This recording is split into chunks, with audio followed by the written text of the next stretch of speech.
I started out, when I started acting, I thought the only thing I was good at was kind of character work. I never wanted to be too close to whatever I am, but for some reason that's what I had to do when I had a sort of successful romantic comedy career. And it's been nice to get back to kind of Halloween acting. I can hardly wait. High five. Maurice is actually your highest rated leading role on Letterboxd. The members really have taken to it, and they're really mourning what happens to Clive's hair. As I recall, and this is 40 years ago, well, he buttons up, doesn't he? I mean, he's almost out of the closet with Maurice, but not quite. And then he scurries back into the closet in a big way and gets married. And I think the look was to try and emphasize his closeted nature. The hair gets brilliantined, that terrible little moustache we stuck on. And then, you know, there's all these not overly subtle metaphors of, right at the end of the film, I actually shut the shutters. I mean, talk about closeting. And there are also many comparisons to Call Me By Your Name, which makes sense as that was written by James Ivory. Right. I was wondering if you've seen that film, and if so, did you notice the foundations that Maurice had laid? I did see that film, and I thought it was very good. I suppose what I also thought was how nice for Jim, who comes from a generation where I don't think it was very easy to be out or to talk about your orientation. And clearly by the time he made Call Me By Your Name, he was ready to do that. And I'm happy for him. You've worked with so many great directors, not just James Ivory, but Ang Lee and the Wachowskis and Stephen Frears and Ken Russell of Lair of the White Worm, which was your last horror film since now, Heretic. And did you know how overtly and deliciously psychosexual that film would be when you signed on for it? Yes. Ken Russell, that's his signature. I mean, you know, the Devils, bloody hell. But this was right towards the end of his career, and it's based on a Bram Stoker novel, Bram Stoker, who of course wrote Dracula. And I think it was Ken's wife who wrote the screenplay. And I remember at the read-through before we started shooting, there was much more laughter than perhaps we'd thought for a horror film. And I think, I'm not sure that was entirely what Ken expected, but he was a very funny man and loved jokes. He was hilarious. And I think he shot that film with his tongue half in his cheek. I got to see Lair of the White Worm on 35mm at the New Beverly Cinema recently. Did you? Yes, it's been being programmed around town. Oh, that's the best thing I've ever heard. Oh, great! I'm very happy to hear it. I want to go to that cinema very badly. I miss 35mm so much. It's almost like a thirst. You know Scott and Brian, who made Heretic, have their own version of that. They've set up a cinema in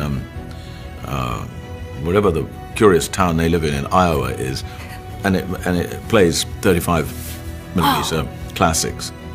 So they feel the same way as we do. Well, Quentin Tarantino owns that theater, so he has a little bit of sway. Music and lyrics also played there from his personal recommendation as well. So they love. He does love that film. I had this weird experience that some do in London.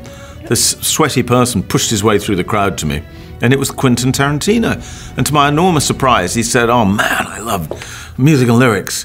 And he said he watched it on a plane, and was so disappointed that the plane landed before the film was ended that he had to quickly go and order it from, you know, Blockbuster or something.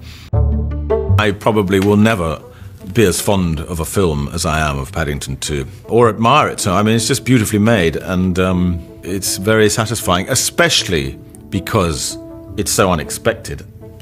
I've told this story before, but there was some Golden Globes at which I was presenting, and when you walk out to present, the announcer says something about you. And in this case, because I think I was, you know, the studio had organized that I presented to try and draw attention to this upcoming film, it was, here is Hugh Grant from Paddington 2. And it got titters of the wrong kind in the audience, who obviously thought, poor chap, is that what he's reduced to now? A kid's film sequence. So it's satisfying that it's turned out to be the best reviewed film on Rotten Tomatoes.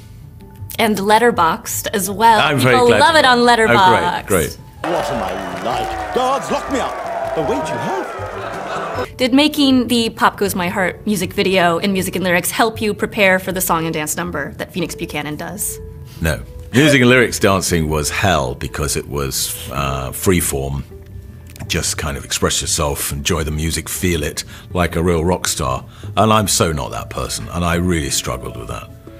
I had to have my charming makeup lady in New York bring me little swigs of whiskey in a 7-Up bottle and a certain amount of lorazepam to really get in the mood for that one. Phoenix Buchanan's dance is a wholly different choreographed showbiz theatrical number, and where I just had to work and work and work, go to a film studio and try and learn the steps. For freeform was difficult in Music and Lyrics and in Love Actually. You know, that's hard.